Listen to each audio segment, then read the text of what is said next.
Le président russe, Vladimir Poutine, a un appétit insatiable pour le pouvoir, même si ses forces continuent de conquérir des territoires en Ukraine, ou négocier un accord qui leur permet de prendre le contrôle total de certains territoires. Il ne cessera jamais d'en vouloir plus, et il aura toujours de nouvelles cibles en ligne de mire. Et plusieurs experts pensent avoir déjà identifié la prochaine cible dans la campagne de conquête de Poutine. Narva, une ville frontalière en Estonie avec un passé fascinant et un avenir incertain. Heureusement, l'Estonie est déjà bien consciente de l'importance de Narva et de la réalité des risques auxquels elle est confrontée. Et elle prend toutes les mesures possibles pour préparer la ville à une éventuelle invasion russe. À première vue, Narva, la troisième plus grande ville d'Estonie, avec une population d'environ 54 000 habitants, ne semble pas être une cible évidente pour une attaque des forces russes. Mais si l'on gratte la surface et que l'on creuse un peu plus, on peut commencer à voir les nombreuses raisons pour lesquelles Poutine pourrait éventuellement décider de revendiquer cette ville. Ces raisons tournent autour du passé de Narva, de sa population actuelle, de son emplacement et même de son économie. Pour les comprendre, il faut d'abord revenir sur la formation de cette ville et sur les changements et événements marquants qu'elle a connus au fil des années. Parce que l'histoire de Narva remonte à très longtemps. Les premiers habitants se sont installés ici il y a des milliers d'années. Et la plus ancienne colonie connue de la région, Narva-Joa-Oru, remonte à 1000 avant Jésus-Christ, ce qui en fait la plus ancienne de toute l'Estonie. Le château de Narva, également connu sous le nom de château Hermann, a été construit en 1256 pendant la domination danoise du nord de l'Estonie.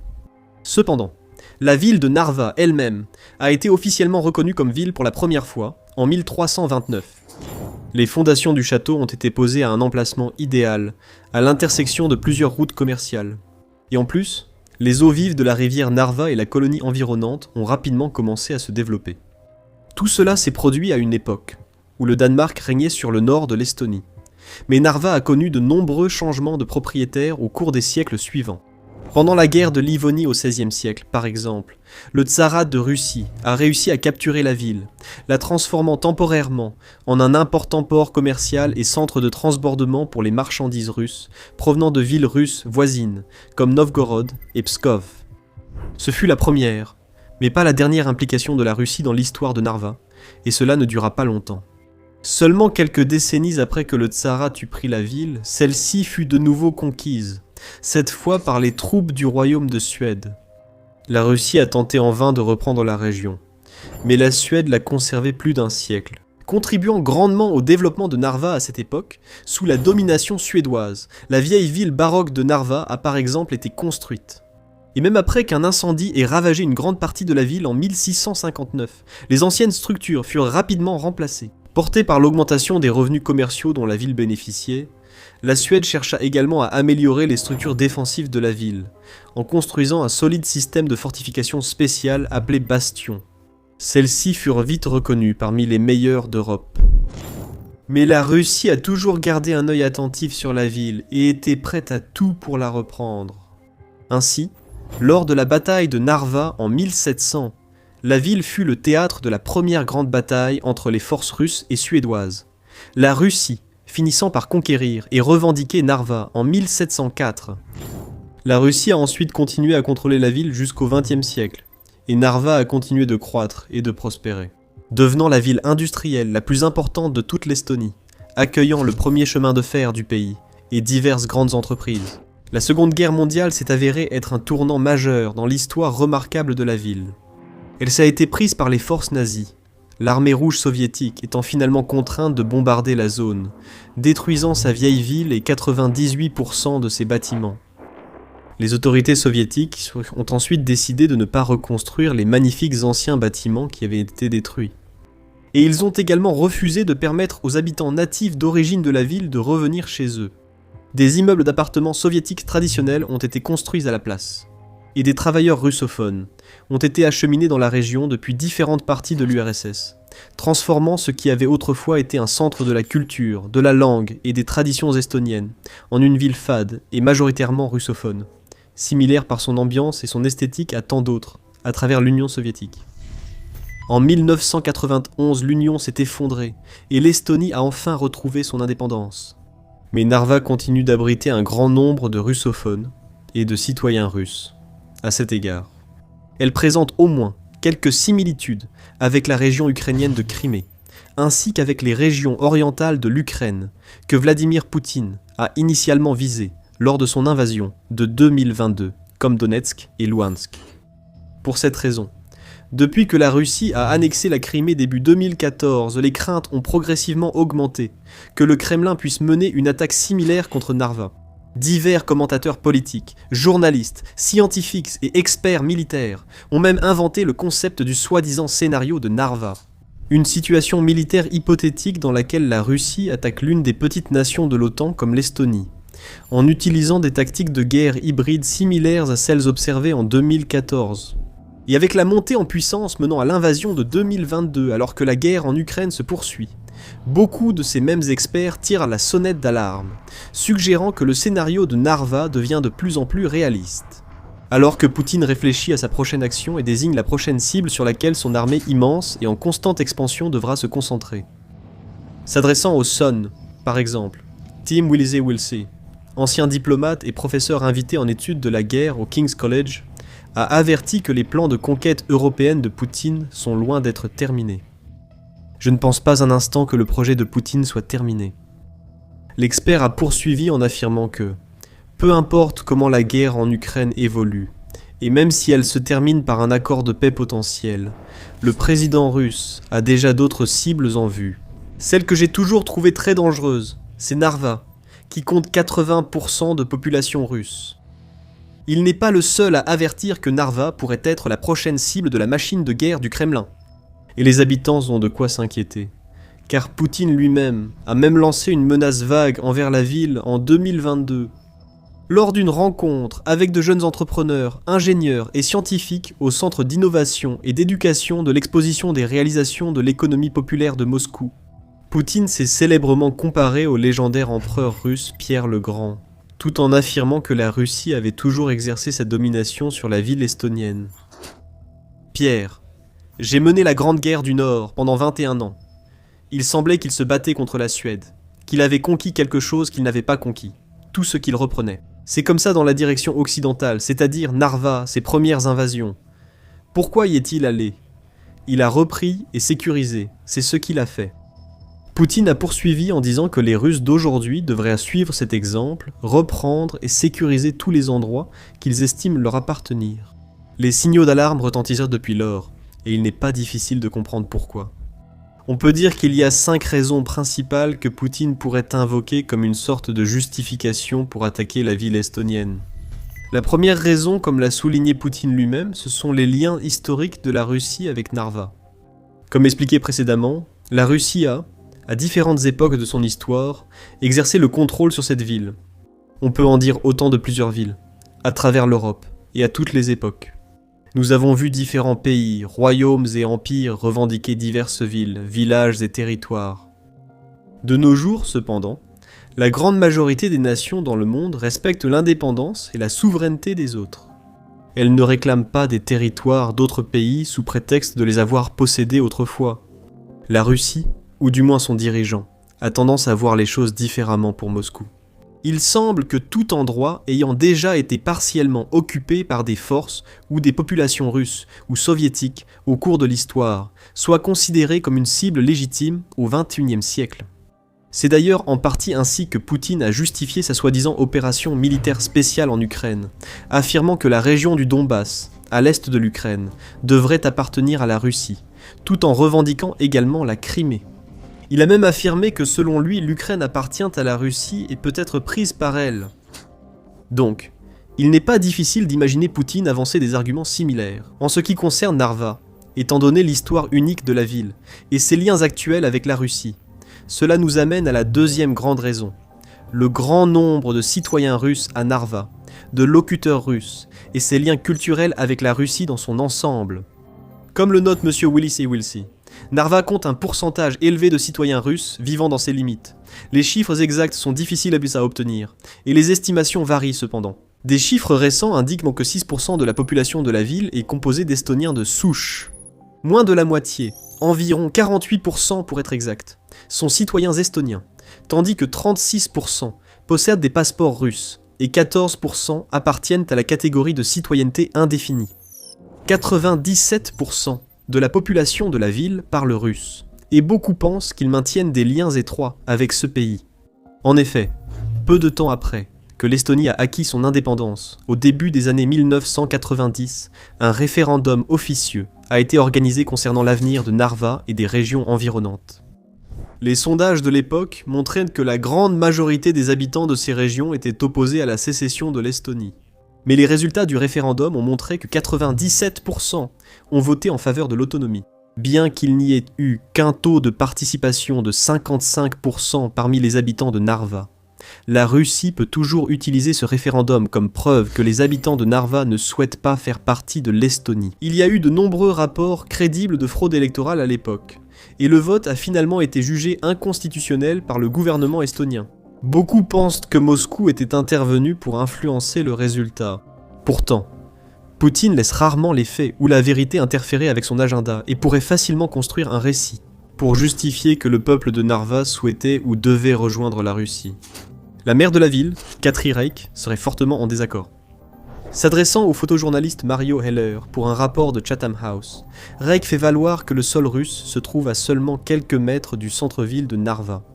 Et si certains habitants voulaient vraiment devenir russes, ils n'auraient pas beaucoup de chemin à faire. Pourtant, très peu décident réellement de franchir le pas. Quiconque le souhaite peut déménager en Russie à tout moment. Mais personne ne le fait, car tout le monde sait que l'Estonie est un pays libre.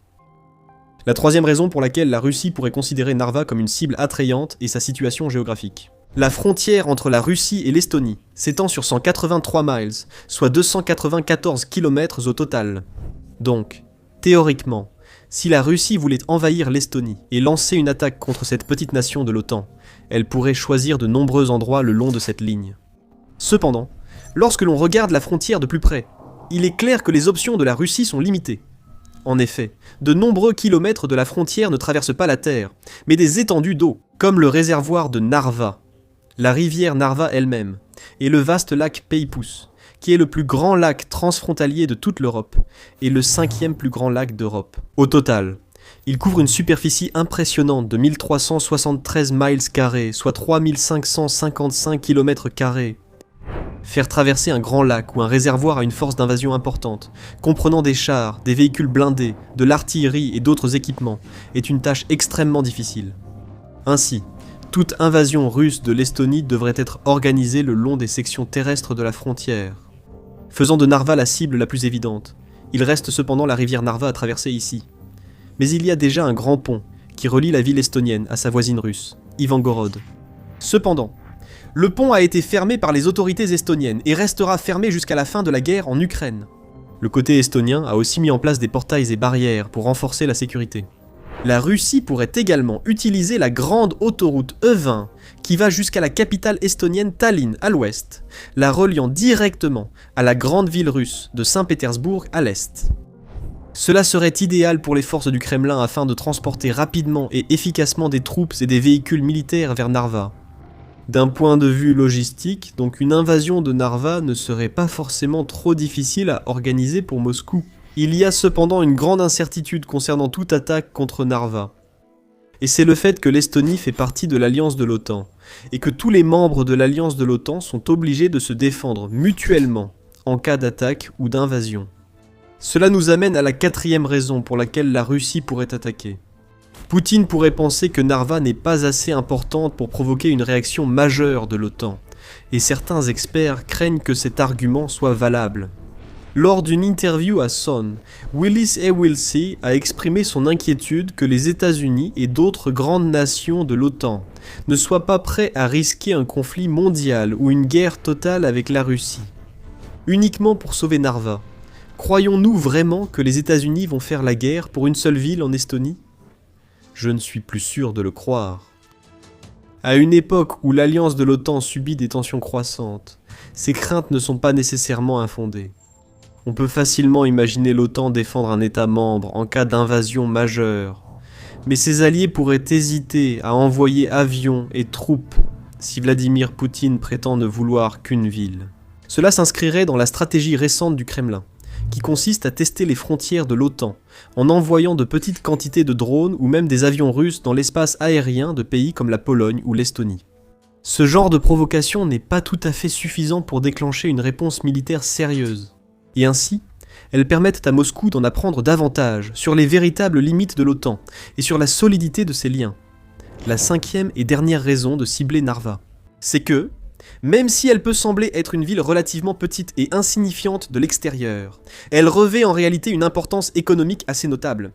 C'est là que se trouve la plus grande usine d'aimants, en terres rares, d'Europe, qui a ouvert en septembre 2025 et a été financée par l'Union européenne. L'usine produit des aimants permanents destinés à des secteurs économiques importants, tels que la microélectronique, les éoliennes pour les initiatives d'énergie verte et les véhicules électriques. C'est un ajout important au paysage économique européen, car cela renforce considérablement les capacités du continent dans le secteur des terres rares et permet à l'Union européenne de réduire sa dépendance à l'égard de la Chine. Si la Russie envahissait et prenait le contrôle de la ville, elle pourrait potentiellement trouver un moyen d'utiliser cette usine comme levier lors de négociations ultérieures avec l'OTAN ou l'Union européenne. Pour toutes ces raisons et d'autres encore, les responsables estoniens et les habitants de Narva se préparent à une invasion russe depuis plusieurs années. Et l'opposition du pays à la Russie a considérablement augmenté ces derniers temps. Comme le note le rapport de Chatham House, cette petite nation balte a été l'un des plus grands et des plus fiables soutiens de l'Ukraine depuis le premier jour de l'invasion, fournissant à Kiev une aide militaire accrue, en termes relatifs, plus que tout autre pays sur Terre. À Narva même, ces derniers temps, de plus en plus d'habitants s'intéressent activement à l'élite caïte, l'armée de défense volontaire d'Estonie. De nombreux membres de la jeune génération ont choisi de s'engager et de suivre une formation militaire de base en préparation d'une invasion. Dès 7 ans, ils apprennent des compétences de survie de base dans des groupes scouts, comme la lecture de cartes et la survie en nature, avant d'accéder à des compétences avancées. Plus tard, Chatham House s'est entretenu avec l'une de ses volontaires, Maria Morozova, 17 ans, qui a exprimé sa volonté d'apprendre des compétences précieuses et de se préparer au pire des scénarios. Personne ne m'a attiré ici. Je suis venu de mon propre gré. Je voulais rejoindre une organisation plus sérieuse où je pourrais contribuer et, si nécessaire, défendre le pays. Elle fait partie d'une vague croissante de jeunes Estoniens qui sont politiquement conscients et fiers de leur pays, prêts à faire tout ce qui est de nécessaire pour le défendre. Personne n'aime la guerre. J'espère qu'on n'en arrivera pas, mais si c'est le cas, je me battrai. Mais l'Estonie ne se contente pas de compter sur ces jeunes pour défendre ses frontières. Elle renforce également les fortifications tout le long de sa frontière avec la Russie, en se concentrant sur les zones jugées les plus susceptibles d'être visées en cas d'invasion, comme Narva. À l'exemple des autres États baltes et de pays européens comme la Pologne, qui travaillent eux aussi à renforcer leur défense. L'Estonie a fortement investi dans des bunkers, la surveillance des frontières et des mesures de défense avancées, transformant Narva, qui pouvait autrefois sembler une cible facile, en l'un des points frontaliers les plus surveillés et les mieux sécurisés de toute l'Europe. Les nouvelles défenses incluent plus de 100 km de clôtures frontalières, dont beaucoup dotées de systèmes de surveillance ultramodernes, ainsi que des routes de patrouille et une surveillance accrue, permettant aux forces armées et aux dirigeants de l'Estonie de garder un œil attentif sur toute activité suspecte ou tout signe d'activité militaire le long de sa frontière avec la Russie. La construction se poursuit dans les zones les plus sensibles, comme la région de Sars, où les routes reliant le territoire estonien et russe ont été définitivement fermées et déviées. La couverture radar le long de la rivière Narva s'étend sans cesse, élargissant la vision de Tallinn sur son territoire et les régions russes voisines.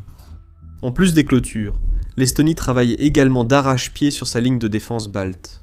Un réseau entier de bunkers renforcés, d'obstacles anti-chars et d'autres barrières physiques qui ne feraient pas que retarder une invasion, mais pourraient complètement l'arrêter dans son élan. D'ici 2027, l'Estonie souhaite avoir construit 600 de ces bunkers en béton, chacun spécialement conçu pour résister à de lourds bombardements d'artillerie et entièrement intégrés avec des unités mobiles, des drones et des équipes de soutien au tir. Grâce à de telles défenses, même un petit pays comme l'Estonie, dont l'armée est bien plus modeste que celle de la Russie, pourrait défendre sa frontière bien plus efficacement, rendant toute tentative d'invasion incroyablement coûteuse et chaotique pour l'adversaire. Et l'Estonie ne s'arrête pas là. Le pays ne se contente pas d'atteindre les objectifs de l'OTAN, il les dépasse. Elle consacre désormais près de 5% de son PIB à la défense, bien plus que de nombreux autres pays membres, et elle utilise cet argent efficacement pour financer des stocks de munitions, investir dans des systèmes de défense aérienne de pointe, et acheter des missiles, des drones et bien d'autres équipements. Elle reçoit aussi un large soutien des alliés de l'OTAN, avec un groupe de combat britannique stationné en Estonie. Et Tallinn explore d'autres moyens de renforcer sa défense, notamment en organisant des exercices militaires à grande échelle, des rappels de réservistes et des infrastructures de soutien pour les nations hôtes. Veillez à ce que les unités alliées soient prêtes à opérer et à s'activer dès que possible en cas de crise, quelle qu'elle soit. Comme le dit Hanno Pevkur, le ministre de la Défense de l'Estonie, l'agresseur doit savoir que s'il essaie de franchir la frontière, il mourra. Ici. Vous pouvez maintenant en apprendre davantage sur la façon dont l'Estonie se prépare à réserver à la Russie la surprise de sa vie, si ses forces osent s'approcher de ses frontières. Dans cette vidéo. Ou regardez cette vidéo pour voir que la taille ne compte pas toujours, car l'un des plus petits missiles de l'Estonie pourrait causer un énorme problème à la Russie. Et assurez-vous de vous abonner à notre chaîne, pour continuer à suivre les dernières actualités militaires, les développements et les analyses des nouvelles armes, défenses et innovations du monde entier.